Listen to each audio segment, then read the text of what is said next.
Okay, fine. बेटे last class के अंदर हमने एक चैप्टर फिनिश किया था, that is the production function. और उस चैप्टर में हमने ये देखा कि प्रोडक्शन किस तरीके से हम लोग स्टडी करते हैं शॉर्ट रन के अंदर। हमने शॉर्ट रन के अंदर प्रोडक्शन फंक्शन को स्टडी किया था। इनपुट और आउटपुट के बीच में जो रिलेशन होता है, मैंने बताया था वो प्रोडक्शन फंक्शन होता है। और मैंने आपको ये भी बताया था कि हम 11th क्लास के अंदर हम लोग शॉर्ट रन के अंदर प्रोडक्शन फंक्शन को स्टडी करते हैं, जो हमने स्टडी किया।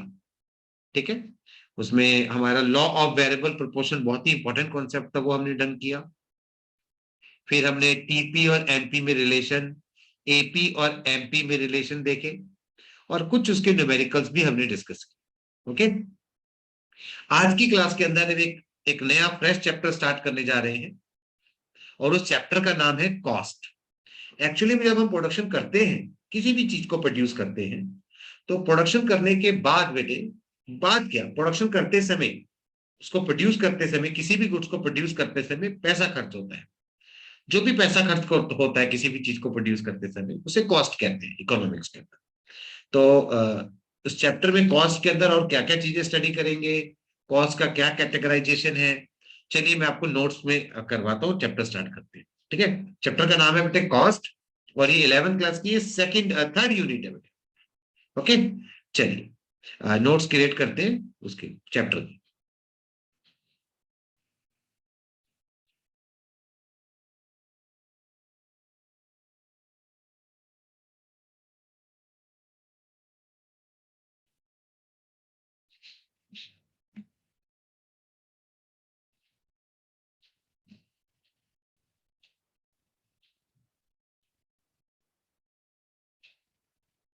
जी,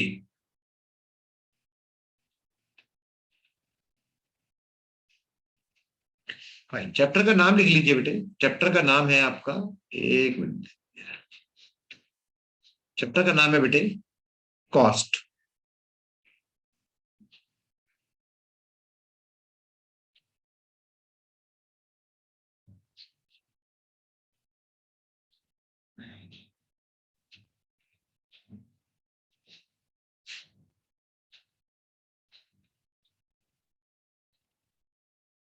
सबसे पहला ही क्वेश्चन ये कॉस्ट लिखा है बेटे में, वो थोड़ा सा पेन टाइम में थोड़ी सी दिक्कत है, तो ये बेटे मैंने कॉस्ट लिखा है।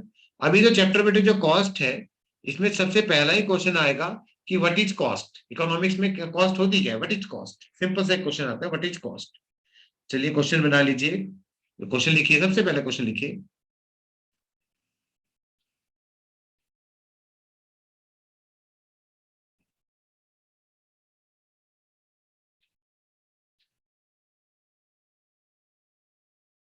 व्हाट इज कॉस्ट, कॉस्ट किसे कहते हैं। तो आंसर लिखिए बेटे, कॉस्ट क्या होता है, मेरे साथ लिख लीजिए answer. It is the, write down, it is the expenditure,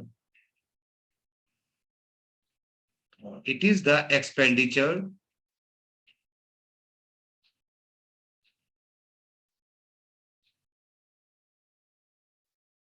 it is the expenditure incurred by a producer, incurred by a producer, it is the expenditure incurred by a producer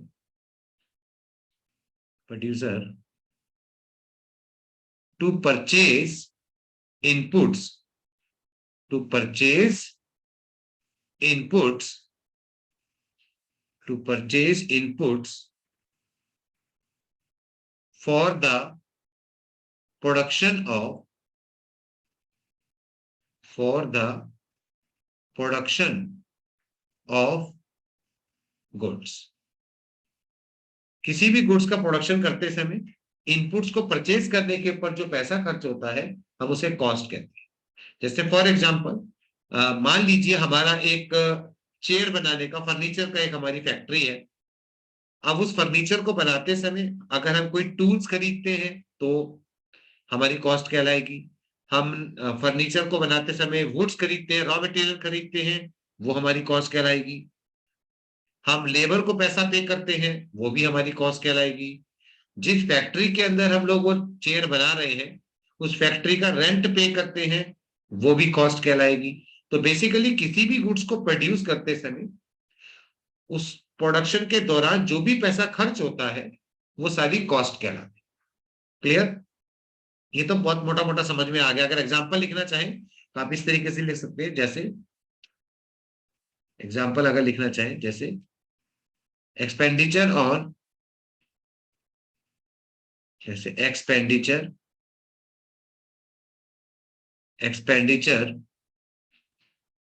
on purchase of raw material, expenditure on purchase of raw material, comma wages, comma electricity bill, factory का, घर का नहीं, electricity bill etcetera. ये सारा पैसा, जो भी पैसा हमारा खर्च होता है वो सारा कॉस्ट कहलाता है किसी गुड्स को प्रोड्यूस करते। ठीक है। अब एक छोटा सा टॉपिक आता है बेटे, इकोनॉमिक्स में कॉस्ट क्या होती है? कॉस्ट इन इकोनॉमिक्स, एक छोटा सा टॉपिक डालिए, cost in economics, cost in economics. Economics में कॉस्ट किसे कहते हैं? Cost in economics. तो बेटे इकोनॉमिक्स में ना कॉस्ट थोड़ी सी ब्रॉडर सेंस में ली जाती है। जैसे अकाउंट्स में कॉस्ट क्या होती है? अकाउंट की बुक्स में क्या होता है? जो भी पैसा हम लोग खर्च करेंगे बाहर चला जाएगा, वो कॉस्ट हो। जबकि इकोनॉमिक्स में थोड़ा सा एक्स्ट्रा कॉन्सेप्ट भी इंक्लूड किया जाता है। वो एक्स्ट्रा कॉन्सेप्ट क्या है और ओवरऑल इकोनॉमिक्स में कॉस्ट का क्या वर्जन निकल कर आता है, जरा वो देखते हैं। तो कॉस्ट इन इकोनॉमिक्स क्या होती है, लिखिए।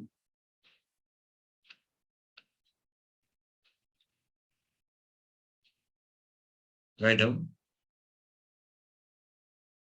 इन इकोनॉमिक्स, इन इकोनॉमिक्स,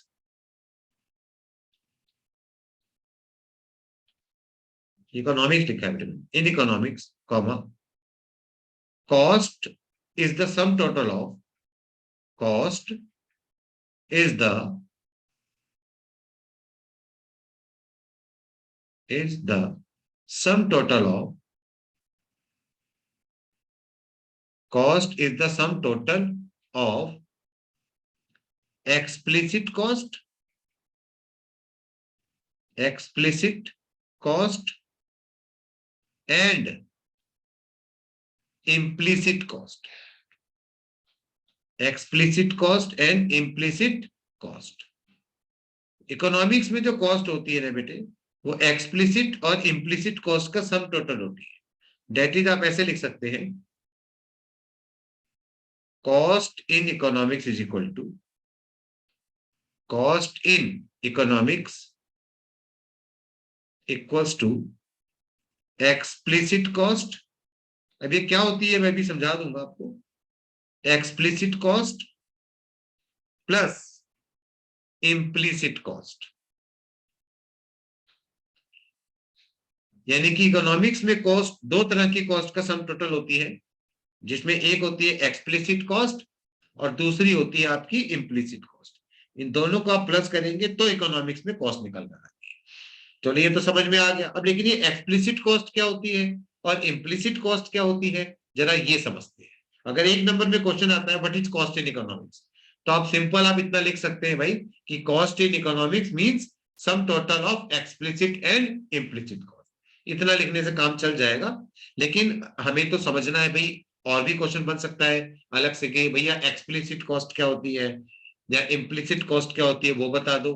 तो उसके बारे में आगे बढ़ते हैं नेक्स्ट पेज पे। होप सो आपने लिख लिया होगा। चलिए आगे बढ़ते हैं।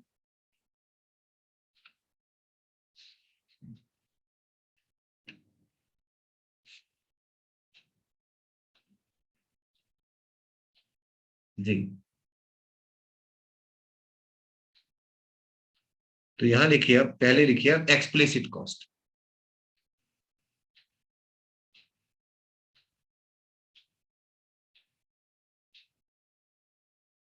एक्सप्लिसिट कॉस्ट,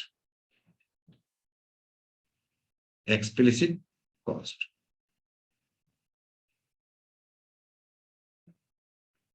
चलिए इसकी डिफाइन करते हैं। ये क्या होती है? It is the it is the amount, ये अमाउंट लिख रहा हूं बेटे, इट इज द अमाउंट, एक मिनट दोबारा लिख देता हूं। It is the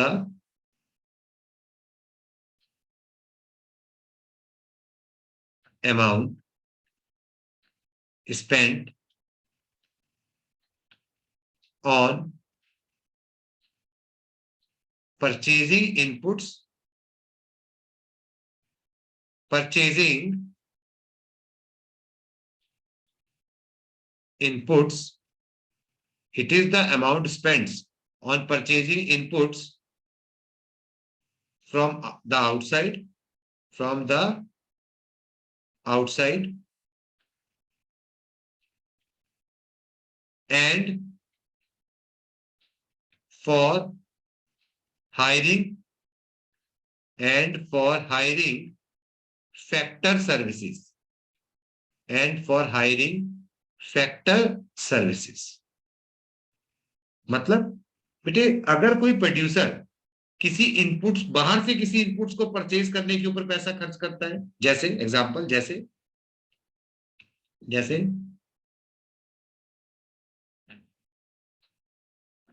purchase of raw material, raw material को मार्केट से खरीद के लाए, उसके ऊपर प्रोड्यूसर ने पैसा खर्च किया है, तो ये आपका एक्सप्लिसिट कॉस्ट कहलाएगा।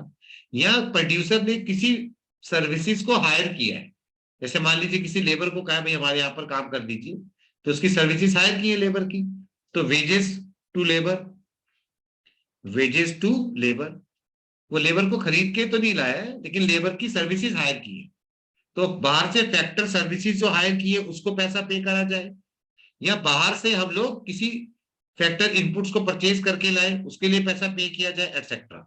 ये सारी की सारी आपकी एक्सप्लिसिट कॉस्ट कहलाती है।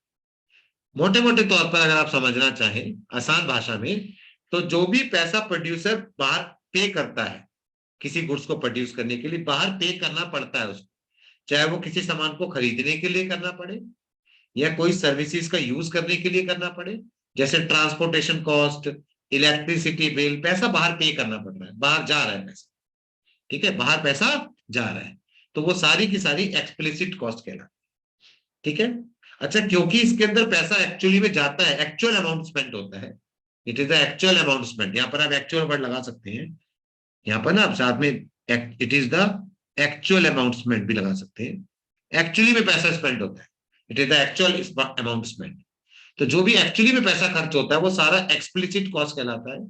और बेटे इस पैसे को अकाउंट्स की बुक्स के अंदर शो किया जाता है, जब कोई प्रोड्यूसर अपनी बुक्स बनाएगा खर्चे के लिए तो उसके अंदर शो करेगा इतना इतना पैसा मैंने पे कर, तो इसलिए इसलिए इसको अकाउंटिंग कॉस्ट भी कहते हैं। क्या कहते हैं बेटे? इसको अकाउंटिंग कॉस्ट भी कहते हैं। तो लिखिए it is also known as,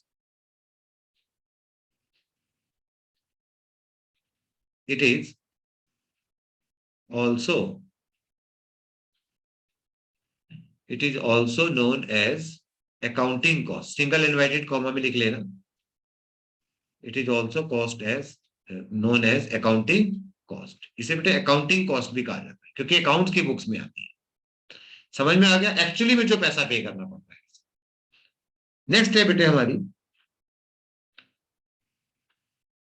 implicit cost. Next क्या है हमारी? Implicit cost. तो यहां पर लिख लीजिए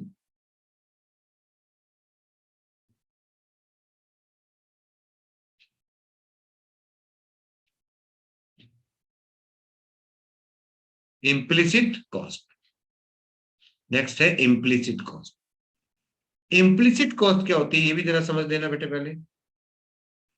इम्प्लिसिट कॉस्ट क्या होती है बेटे? पहली बात तो ये एस्टिमेटेड अमाउंट होता है बेटे, एस्टिमेटेड अमाउंट जो प्रोड्यूसर को खर्च करना पड़ा नहीं। तो आप कहेंगे सर खर्च करना पड़ता तो कॉस्ट तो हुई नहीं है, ये तो करी नहीं। नहीं बेटे, कॉस्ट तो हुई। कैसे कॉस्ट हुई जरा मैं आपको पहले एग्जांपल से समझाता हूं। जैसे मान लीजिए एक प्रोड्यूसर ने अपनी खुद की प्रेमिसेस के अंदर, खुद की उसके पास अपनी एक जगह है, उस खुद की जगह में उसने फैक्ट्री स्टार्ट कर ली, अपनी खुद की जगह में कोई भी बिजनेस स्टार्ट कर लिया, फैक्ट्री स्टार्ट कर। अब क्या उस प्रीमिसेस का, उस जगह का उसको रेंट देना पड़ेगा बेटे? उसको रेंट तो नहीं देना पड़ेगा, क्योंकि वो तो उसकी खुद की जगह है। लेकिन अगर वही जगह वो मार्केट से रेंट पे लेके यूज करके फिर फैक्ट्री खोलता, तो उसको रेंट पे करना पड़ता उस जगह का। तो प्रोड्यूसर क्या करेगा, हम इकोनॉमिक्स में क्या करते हैं, हम इकोनॉमिक्स में उस जगह की, उस लैंड की, उस प्रीमिसेस की जो प्रोड्यूसर ने खुद सप्लाई करी है, उस प्रीमिसेस का एस्टिमेटेड रेंट एज्यूम कर लेंगे कि भाई अब तेरा है माना, लेकिन अगर तेरा ना होता तो तुझे इस जगह का कितना रेंट पे करना पड़ता, उसको एस्टिमेट कर लेंगे, एज्यूम कर लेंगे, और उसको भी इकोनॉमिक्स में कॉस्ट माना जाएगा। उसे कहते हैं इम्प्लिसिट कॉस्ट। कहीं खर्च नहीं होती है। क्यों नहीं खर्च होती? क्योंकि प्रोड्यूसर ने वो पर्टिकुलर इनपुट खुद ही अपना खुद का लगा दिया है। जैसे अब मैं आपको पढ़ा रहा हूं, तो मुझे किसी टीचर को सैलरी पे करनी नहीं पड़ रही। लेकिन अगर मान लीजिए मैं किसी टीचर को हायर करूं और मैं उसको सैलरी पे करूं, तो वो तो एक्सप्लिसिट कॉस्ट हो जाएगी। लेकिन अब क्योंकि मैं डायरेक्टली पढ़ा रहा हूं, तो मुझे तो सैलरी पे नहीं करनी पड़ी, तो मेरी जो खुद की एस्टिमेटेड सैलरी होगी एज ए टीचर, तो वो क्या कहलाएगी, मेरी इम्प्लिसिट कॉस्ट कहलाएगी। बेटे ये कॉन्सेप्ट समझ में आया? किसको समझ में नहीं आया बेटे? किस किस को एक बार दोबारा रिपीट करने की जरूरत है बेटे? आंचल, ऐश्वर्या, अक्षत, जिया, सचिन, किसी को जरूरत है बेटे या समझ में आ गया? Please confirm me. I need your confirmation बच्चों, क्योंकि थोड़ा सा समझने वाला कॉन्सेप्ट है। तो आई नीड योर कंफर्मेशन कि आपको क्लियर हो गया है। अक्षत बेटे क्लियर हो गया इम्प्लिसिट कॉस्ट क्या होता है? दोबारा एक बार बता दूं। अक्षत, हेलो बेटे, आवाज नहीं आई आपकी। एक मिनट, चैट बॉक्स में यस हो गया, आंचल को हो गया, आंचल ने चैट में मेरे को बोल दिया है। जिया बेटे आपको क्लियर हो गया इम्प्लिसिट कॉस्ट क्या होता है? जिया बेटे, हो गया, अक्षत को भी हो गया, ठीक है। ऐश्वर्या बेटे, ऐश्वर्या, ऐश्वर्या को भी हो गया, ठीक है, फाइन, चैट में बता देते हैं, चलो ठीक है, गुड, ग्रेट। तो इसको लैंग्वेज में क्या लिखेंगे? प्रोड्यूसर खुद कुछ फैक्टर ऑफ इनपुट्स सप्लाई कर देता है, उसकी एस्टिमेटेड कॉस्ट को इम्प्लिसिट कॉस्ट कहते हैं। तो लिख लीजिए, it is the, write down, it is the, it estimated होती है क्योंकि एक्चुअली में पे तो करनी नहीं पड़ती, सिर्फ अंदाजा लगाते हैं। It is the estimated, it is the estimated cost of, estimated cost of those inputs, estimated cost of those inputs which, those inputs which are supplied by the, which are supplied by the producer himself,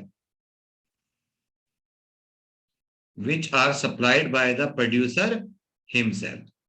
जो producer खुद अपने input supply कर देता है, क्योंकि उसके पास पहले से ही थे, इसलिए उसको एक्चुअली में तो कोई पैसा पे करना नहीं पड़ रहा। लेकिन अगर वही इनपुट्स वो बाजार से खरीदता, तो उसको कितना पैसा पे करना पड़ता है या हायर करता, उसकी एस्टिमेटेड कॉस्ट को हम इम्प्लिसिट कॉस्ट कहते हैं। जैसे एग्जांपल, जैसे एस्टिमेटेड रेंट ऑफ,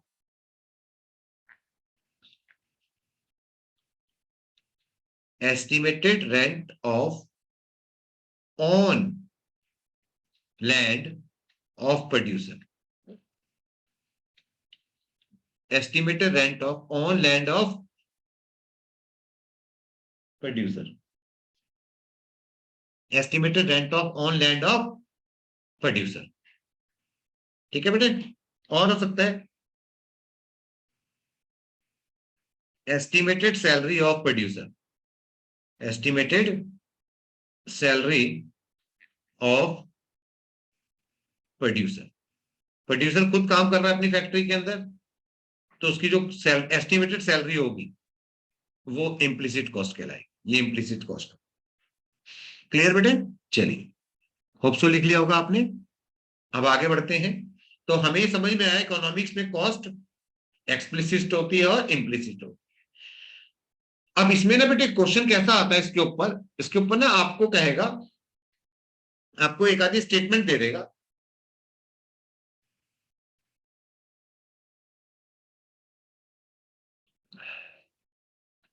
आपको ना एक आधी स्टेटमेंट दे देगा और कहेगा कि कैटेगराइज द फॉलोइंग या find out the implicit and explicit cost from the given statement.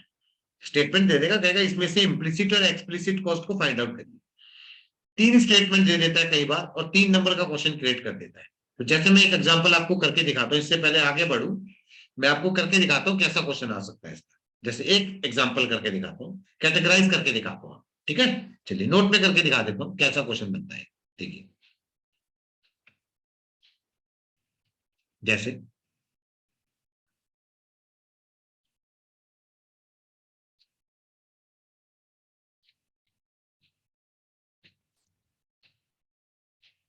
एक नोट लिखिए। नोट में सिर्फ क्वेश्चन का फॉर्मेट करके दिखा रहा हूँ। जैसे आप कहेगा ये मैं नहीं लिख रहा, कैटेगराइज करके नहीं लिख रहा, मैं सीधी स्टेटमेंट लिख के दिखा रहा हूँ, ठीक है ना? तो लिखेगा जैसे स्टेटमेंट में बना देता हूँ एक आपके लिए। जैसे एक स्टेटमेंट है, अ प्रोड्यूसर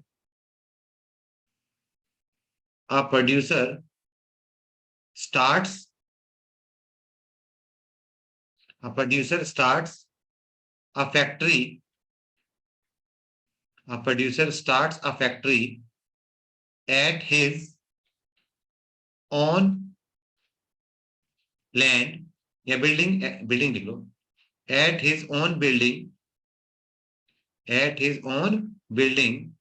by, ये बाय लिखा है बेटे, by taking a loan of rupees 5 lakh, ये रुपीज लिखा बेटे मैंने, ऑफ,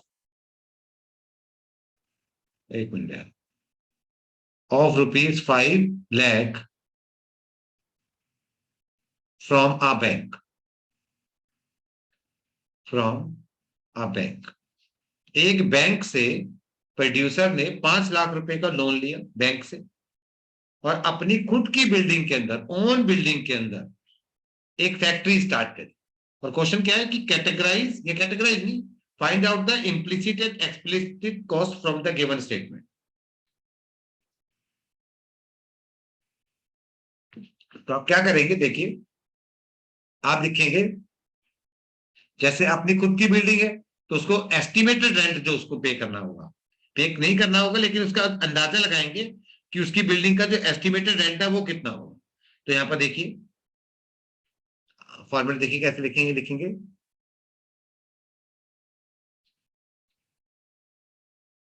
एक minute,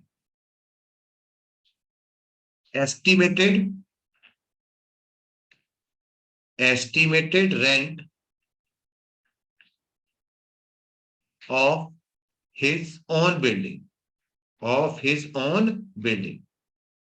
estimated rent of his own building, ये क्या हो जाएगा बेटे, ये हो जाएगी इम्प्लिसिट कॉस्ट। इसमें ये इम्प्लिसिट कॉस्ट हो जाएगी, ठीक है? और जो उसने 5 लाख रुपए का लोन लिया है ना, ये लोन तो खैर कोई कॉस्ट नहीं होगा, लेकिन क्योंकि बैंक से लोन लिया है तो इंटरेस्ट पे करना पड़ेगा। तो जो इंटरेस्ट पे करना पड़ेगा वो तो एक्चुअल में अमाउंट पे करना पड़ेगा उसको, बैंक को। तो जो interest paid on the loan taken from the bank या interest paid on the loan, ये एक्सप्लिसिट कॉस्ट हो जाएगी क्योंकि ये एक्चुअली में बैंक को उसको पे करना पड़ेगा। तो क्या हो जाएगा, इंटरेस्ट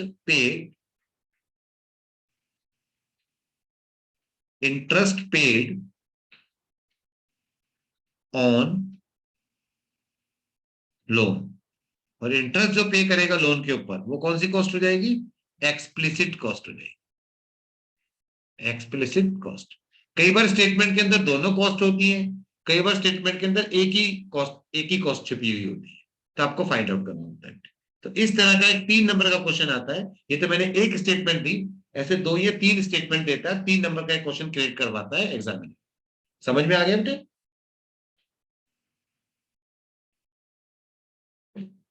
इसको भी राइट डाउन कर लीजिए। क्लियर हो गया? तो इसके ऊपर इस तरह का तो सीधी डेफिनेशन पूछ लेगा कि भैया define explicit cost, define implicit cost, what is cost in economics, या एक 3 नंबर का क्वेश्चन ऐसा क्रिएट करवा देगा। चलिए अगले कॉन्सेप्ट पे चलते हैं। अच्छा, एक चीज और मैं अब आपको बताना चाहूँ, नेक्स्ट कॉन्सेप्ट ये वो कि मैंने कहा था कि 11th क्लास के अंदर हम जब माइक्रो इकोनॉमिक्स पढ़ते हैं तो खास तौर पे प्रोडक्शन का कॉन्सेप्ट पढ़ते समय हम सिर्फ शॉर्ट रन के ऊपर बात करते हैं। लॉन्ग रन की बात हम ग्रेजुएशन में या हायर क्लास में करते हैं। हमने प्रोडक्शन फंक्शन भी आपने देखा शॉर्ट रन के अकॉर्डिंग ही पढ़ा था, और हम लोग कॉस्ट का चैप्टर भी शॉर्ट रन के अकॉर्डिंग ही आगे रन करेंगे। तो कॉस्ट को मैं आगे जो पढ़ाऊंगा वो शॉर्ट रन के अकॉर्डिंग आपको स्टडी करना। तो टॉपिक में डालने वाला हूं शॉर्ट रन कॉस्ट या कॉस्ट इन शॉर्ट रन, एक ही बात है। तो लिखिए, टॉपिक डाल सकते हैं short run cost, short run cost. अब बेटे ये तो पिछले वाले चैप्टर में मैंने आपको एक चीज पढ़ाई थी कि शॉर्ट रन के अंदर 2 तरह के फैक्टर्स ऑफ प्रोडक्शन होते हैं। कोई बताएगा कौन कौन से फैक्टर्स ऑफ प्रोडक्शन होते हैं बेटे शॉर्ट रन के अंदर? एक होता है वेरिएबल फैक्टर्स और एक होता है फिक्स फैक्टर। 2 तरह के फैक्टर्स ऑफ प्रोडक्शन होते हैं शॉर्ट रन के अंदर। अब क्योंकि फैक्टर्स ऑफ प्रोडक्शन 2 तरह के होते हैं बच्चों, तो कॉस्ट भी 2 तरह की होती है शॉर्ट रन के अंदर। शॉर्ट रन में बेटे कॉस्ट भी 2 तरह की होती है। एक होती है आपकी फिक्स्ड कॉस्ट और एक होती है आपकी वेरिएबल कॉस्ट। तो ध्यान रखना, शॉर्ट रन में 2 तरह की कॉस्ट होती है। तो मैं लिखता हूं in short run, write down मेरे साथ लिखिए, 1 मिनट की देखिए। In short run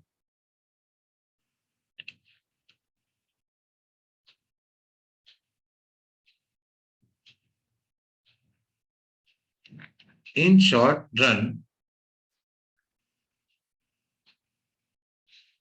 short run, comma, there are 2 types of cost. 2 types of cost. Number 1, total fixed cost, या खाली फिक्स कॉस्ट भी कह देते हैं इसको। टोटल फिक्स कॉस्ट और फिक्स कॉस्ट, खाली फिक्स कॉस्ट भी कह सकते हैं हम। टोटल फिक्स कॉस्ट या खाली फिक्स कॉस्ट। और number 2, variable cost. Number 2, variable cost. तो 2 तरह की कॉस्ट होती है जो आपको नजर आ रही है। तो थोड़ा सा फिक्स कॉस्ट के बारे में जान लेते हैं, थोड़ा सा फिक्स कॉस्ट के बारे में जान लेते हैं। बड़ा अच्छा और इंटरेस्टिंग चैप्टर है, आपको मजा भी आ रहा होगा चैप्टर को पढ़ने में, बहुत ही इंटरेस्टिंग चैप्टर है। ठीक है, चलिए देखते हैं।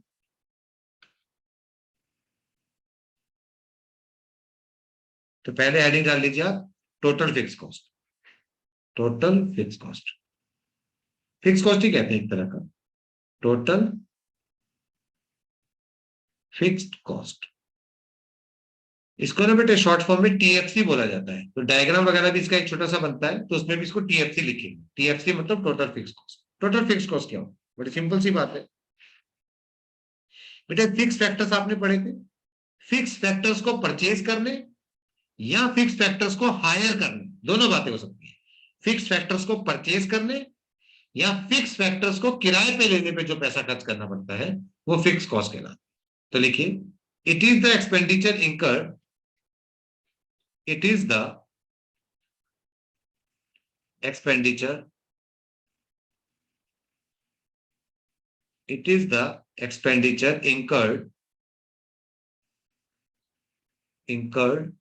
by a producer,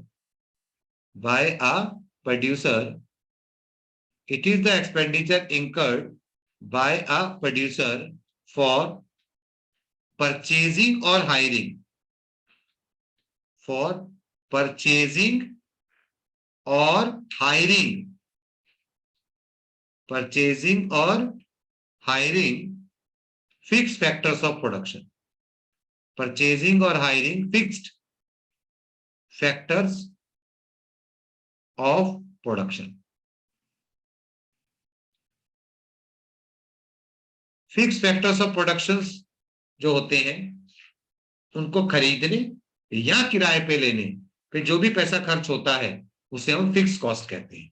जैसे एग्जांपल के तौर पर क्या हो सकता है, जैसे परचेज ऑफ मशीन, जो भी पैसा खर्च होगा फिक्स कॉस्ट कहलाएगा। Purchase of machine fix cost है, ये मशीन को खरीदने पे जो पैसा खर्च होगा, comma rent of a building, rent of a building, बेटे बिल्डिंग जो है वो एक फिक्स कॉस्ट है, हमने खरीदा नहीं लेकिन बिल्डिंग किराए पे ली, तो फिक्स कॉस्ट को किराए पे लिया, तो फिक्स कॉस्ट को किराए पे लेने पे भी जो पैसा खर्च होता है फिक्स कॉस्ट कहलाता है, एटसेट्रा। क्लियर हो गया फिक्स कॉस्ट। इसके और भी कई नाम है, जैसे it is also known as supplementary cost, it is also known as supplementary cost, supplementary cost, इसको सप्लीमेंट्री कॉस्ट सिंगल इन्वर्टेड में लिख लेना, कॉमा ओवरहेड कॉस्ट,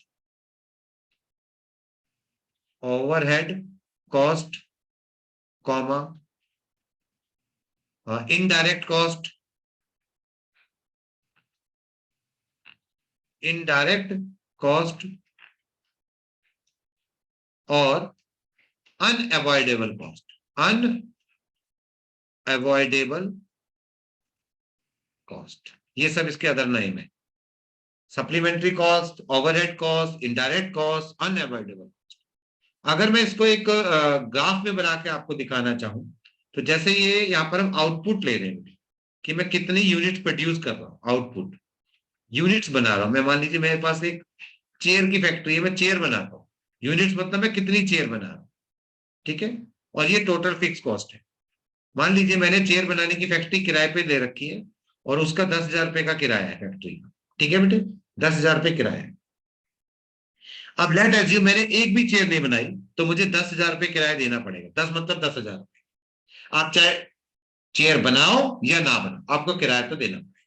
आपने एक चेयर बना ली तो भी 10,000 रुपए देना पड़ेगा, दो चेयर बना ली तो भी 10,000 देना पड़ेगा, तीन चेयर बना लीजिए तो भी 10,000 देना पड़ेगा, चार चेयर बना लीजिए तो भी 10,000 देना पड़ेगा। मतलब जो टोटल फिक्स कॉस्ट होती है वो आउटपुट के साथ चेंज नहीं होती, और तो और जीरो लेवल ऑफ आउटपुट पे वो जीरो भी नहीं होती, चाहे आप प्रोडक्शन करो या ना करो। अगर आप फैक्ट्री चला रहे हो तो आपको किराया तो देना पड़ेगा। तो टोटल फिक्स कॉस्ट कांस्टेंट रहती है और जीरो कभी जीरो नहीं। तो इसको डायग्रामेटिकली अगर मैं रिप्रेजेंट करूं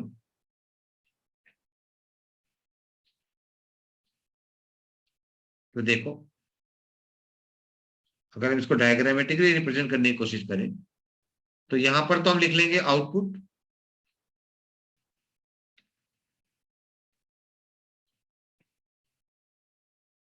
एक्स एक्सिस पे, और वाई एक्सिस पे ले लेंगे हम कॉस्ट,